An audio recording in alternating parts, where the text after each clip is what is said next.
So in looking over the quizzes to see how everyone did, one question from chapter 6, let's see, it was question number 2 that came up as one that seems like we need to maybe discuss a little.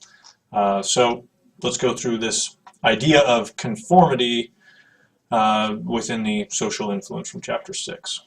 So basically, conformity, if we were to define that, we're just talking about changing our behaviors or our beliefs as a result of other people, their influence on us, if it's real or if it's imagined. Okay, so we have certain ways of behaving when we are alone. And so if the presence or imagined presence of other people tends to get us to behave or believe in different ways, then that would be conformity.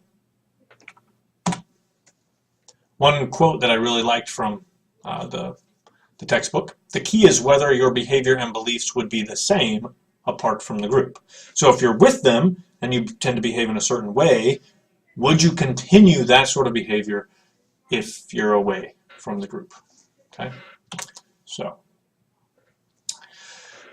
I think biggest confusion that comes as a result of what I saw in the quiz would be the types of conformity. So the chapter discusses compliance, obedience, and acceptance as the 3 types of conformity. Okay, so let's just discuss each of these briefly here.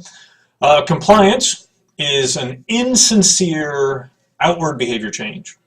Insincere meaning you don't necessarily believe in that action or fully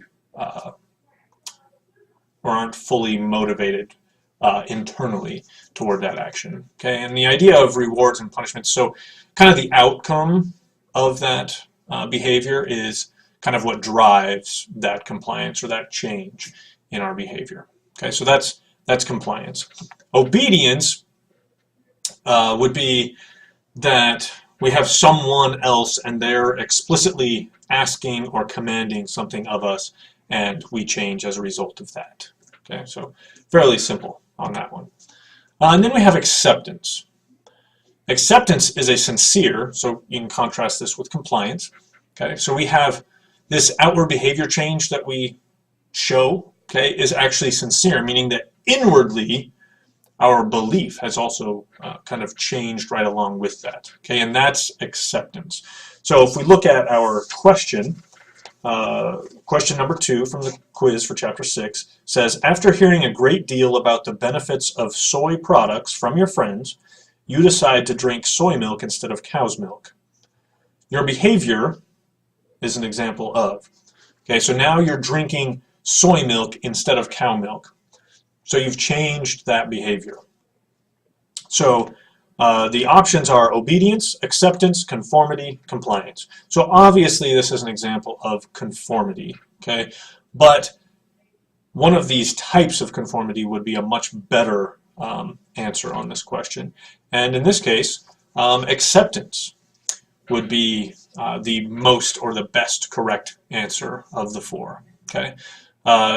You can see that if you change your behavior from drinking cow milk to drinking soy milk, yeah, so in speaking with your friends about kind of the pros and cons of each one, and then you deciding to change, more than likely there's something inwardly that has inwardly, I don't know if that's a word anyway, inward, there's something that's probably also changed in that case as well.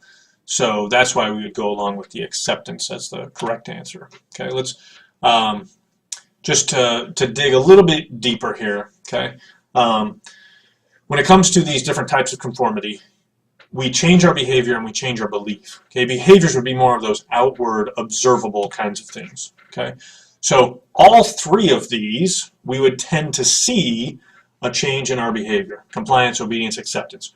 We would see behavior change. Okay, we'd be able to observe that. But really, the inward part, so being more sincere, changing our beliefs as well, really, I mean, it can be a part of obedience and compliance, but it is necessarily a part of acceptance. Okay, for it to be that type of conformity, then you need to have that inward belief change as well. Okay, so just I guess one last point here with acceptance. As we kind of move on in the chapter a little bit later on, it discusses normative and informational social influence. Okay, and acceptance, or the changing of our beliefs, okay, would tend to come most likely as a result of informational social influence. Okay, which I've got listed here just three kinds of situations or contexts within which informational social influence would have the most impact on us. So if the situation is ambiguous, if you don't really know what's the way to behave or to believe or to think, because the situation doesn't really dictate a this or that is the way to behave, that's then more likely for us to look to others as a source of that information that will then inform our decision on how to act. And so that's kind of what you can see with this example of going from cow's milk over to soy milk. If you're really conversing with your friends, trying to understand, are there benefits or drawbacks to each, you're really kind of going to them for that information, because maybe you don't really know if one is or the other is better. Okay. Also, informational social influence will have bigger impact in crisis kinds of situations, because a lot of times in a crisis we don't really know exactly how we should behave, and so we tend to look to others and pull information from their behavior as a way to help guide what we should be doing. Okay, and lastly, experts. When someone has kind of that expert level label, excuse me, then that information that comes from them is more likely to influence us.